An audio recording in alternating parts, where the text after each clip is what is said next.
ഈ കോൺട്രാക്ട് ഇപ്പൊ മനുവിന് കൊടുത്ത എന്ത് സംഭവിക്കാനാ? എന്തായാലും നമ്മളിത് ആർക്കെങ്കിലും കോൺട്രാക്ട് കൊടുത്തേ പറ്റൂ. അതിപ്പോ ഇവർക്കാവുന്നതിൽ എന്താ പ്രശ്നം? ഇതിപ്പോ എനിക്ക് അറിയാന്നുള്ളവരല്ലേ, ഇവരിത് എന്തായാലും നന്നായിട്ട് ചെയ്യും. അഷിതേ, നിനക്ക് ഇതിനെ കുറിച്ച് ഒന്നും അറിയില്ല. വെറുതെ അറിയാത്ത കാര്യം സംസാരിക്കാൻ നിൽക്കരുത്. ഞാൻ ഈ കോൺട്രാക്ട് മറ്റൊരു കമ്പനിയുമായി സംസാരിച്ചു എന്ന് പറഞ്ഞത് നീ കേട്ടതല്ലേ ഷി? ഇനി ഒന്നും ചെയ്യാൻ പറ്റില്ല. ചേച്ചി അങ്ങനെ പറയല്ലേ ചേച്ചി, ഇത് നമ്മുടെ കമ്പനിയല്ലേ, തീരുമാനം നമ്മൾ തന്നെയല്ലേ എടുക്കേണ്ടത്. അതൊന്നും അങ്ങോട്ടും ഇങ്ങോട്ടും മാറ്റാൻ പറ്റാത്ത കാര്യങ്ങളൊന്നും അല്ലല്ലോ.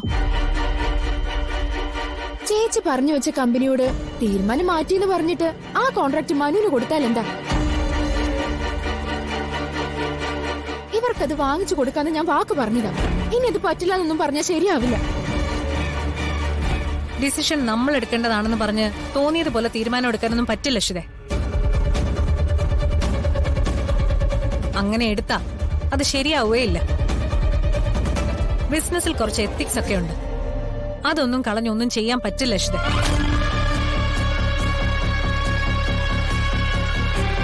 ചാനൽ എന്താണെന്നോ ബിസിനസ് എന്താണെന്നോ അവിടുത്തെ കോൺട്രാക്ട്സും ഡീലിംഗ്സും എന്താണെന്നോ ഇതൊന്നും അറിയാതെ ഇതിലൊക്കെ വന്ന് ഇടപെടാൻ നിന്നോട് ആരാ അഷിതേ പറഞ്ഞത്?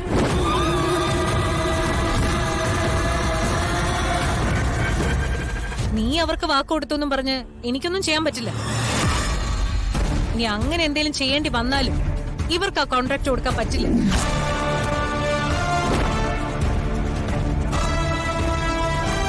ഞാൻ ഇതുവരെ അവസരം കൊടുക്കാത്ത ആൾക്കാരൊന്നും അല്ല മനുവിന്റെ അച്ഛനും. കഴിഞ്ഞ തവണ കൊടുത്ത കോൺട്രാക്ട് ഇവര് മര്യാദയ്ക്ക് ചെയ്തില്ല എന്ന് മാത്രമല്ല, ചാനലിന്റെ പേര് മിസ്യൂസ് ചെയ്യുകയും ചെയ്തു. അതെന്ത് പണിയാ പൂർണിമ കാണിച്ചത്? അശ്വതിന്റെ മരുമകളാണ്. അവൾക്കൊരു നാണക്കേട് ഉണ്ടാവുമെന്ന് പറഞ്ഞാ അത് എനിക്കും നാണക്കേട് തന്നെയാ. കണ്ടോ, അമ്മയ്ക്കിപ്പൊ തോന്നിയില്ലേ? ഇത്ര പോലും എന്റെ ഭർത്താവിന് തോന്നിയില്ല. അവരെന്നെ നാണം കെടുത്തിയപ്പോ പൃഥ്വി അങ്ങ് മിണ്ടാതെ നിന്നു. അതെന്താ പൃഥ്വി അങ്ങനെ ചെയ്തത്? നീ വേണ്ട നിന്റെ ഭാര്യയ്ക്ക് വേണ്ടി സംസാരിക്കാൻ. അമ്മ ഇത് എന്തറിഞ്ഞിട്ടാ? കമ്പനി കാര്യങ്ങളിൽ ചേച്ചിയാണ് തീരുമാനം എടുക്കുന്നത്. അമ്മയ്ക്ക് അറിയാവുന്ന കാര്യമല്ലേ? ആ രീതികളൊക്കെ മാറണം. വിവാഹം കഴിഞ്ഞ ചാനലിലെ കാര്യങ്ങളൊക്കെ നിന്നെ ഏൽപ്പിക്കാമെന്നല്ലേ പൂർണിമ പറഞ്ഞോണ്ടിരുന്നത്. എന്നിട്ടിപ്പോ എന്താ അത് മറന്നുപോയോ? അവര് മറന്നെങ്കിൽ ഓർമ്മിപ്പിച്ച് കാര്യങ്ങൾ ഏറ്റെടുക്കേണ്ടത് പൃഥ്വിയാ. ഞാൻ ചേച്ചിയോട് സംസാരിക്കാം. എന്താ പോരെ? പോരാ. പൃഥ്വി ഉടനെ തന്നെ എല്ലാം സ്വയം ചെയ്തു തുടങ്ങണം. ഇനി ഇത്തരത്തിലൊരു അപമാനം എനിക്കുണ്ടാവരുത്. അതെ, ഇപ്പൊ ഇവള് പറഞ്ഞത് എന്റെയും കൂടി ആഗ്രഹമാ. ദേ, ആ ചാനല് നിന്റെ നിയന്ത്രണത്തിലാവണം. അതെ, ഇപ്പൊ ഇവർ ഈ പറഞ്ഞതിന് ഒപ്പം നിന്ന ചാനൽ എന്റെ കയ്യിലെത്തും. അങ്ങനെ ആയാൽ മേനോന്റെ മുന്നിൽ എനിക്കൊരു വാല്യൂ ഉണ്ടാവും.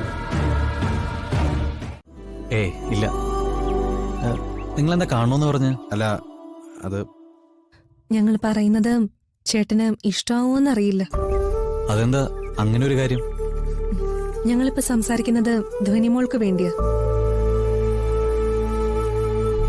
അവള് അച്ഛന്റെ അമ്മയുടെ സ്നേഹം ഒന്നിച്ചു കിട്ടണമെന്ന് ആഗ്രഹിക്കുന്നുണ്ട്. അതെ, ആ കുഞ്ഞിന്റെ വിഷമം നിങ്ങൾ കാണാതെ പോകരുത്. ഈ ലോകത്ത് സ്വന്തം എന്ന് പറയാൻ എനിക്കാകെ ഉള്ളത് എന്റെ മോള. അവളെ ഒന്നിന്റെ പേരിലും വേദനിപ്പിക്കുന്നത് എനിക്കിഷ്ടമല്ല. എന്നിട്ടും ഞാനത് ചെയ്യേണ്ടി വരുന്നു.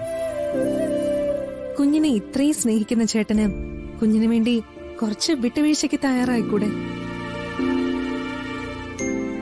പൂർണിമ ചേച്ചിയുമായുള്ള പ്രശ്നങ്ങൾ പരിഹരിച്ച് ഒന്നിച്ച് ജീവിച്ചൂടെ? അതിനുള്ള സമയമൊക്കെ കഴിഞ്ഞുപോയി. ഇനി അതൊന്നും സാധിക്കില്ല. അങ്ങനെ ചിന്തിക്കരുത്. ഒരിക്കൽ ഞങ്ങളോട് ചേട്ടൻ പറഞ്ഞത് ചേട്ടനെ സ്വന്തം സഹോദരനായിട്ട് കാണാനാ. ആ സ്വാതന്ത്ര്യം കൊണ്ട് ചോദിക്കണമെന്ന് കരുതിയാ മതി.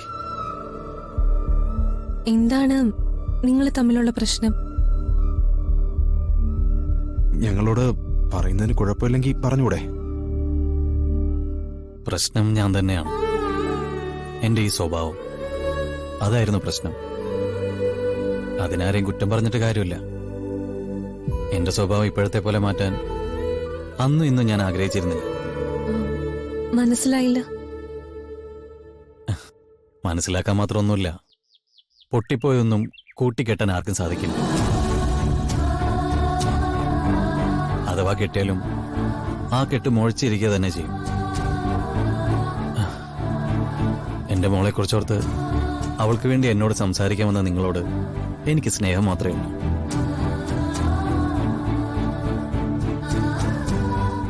ഒരിക്കൽ പറഞ്ഞ പോലെ നിങ്ങൾ രണ്ടുപേരും എനിക്ക് സഹോദരങ്ങൾ തന്നെയാണ്.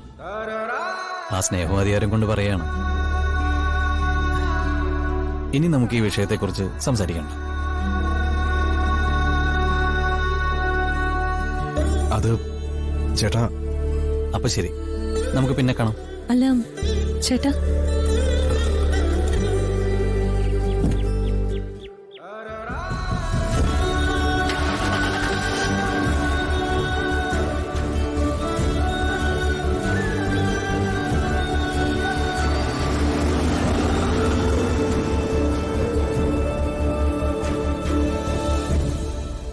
പൂർണിമ ചേച്ചിയും സഞ്ജയേട്ടനും ഇടയിൽ എന്താ സംഭവിച്ചതെന്ന് നമ്മൾ ഉറപ്പായിട്ടും കണ്ടുപിടിക്കും.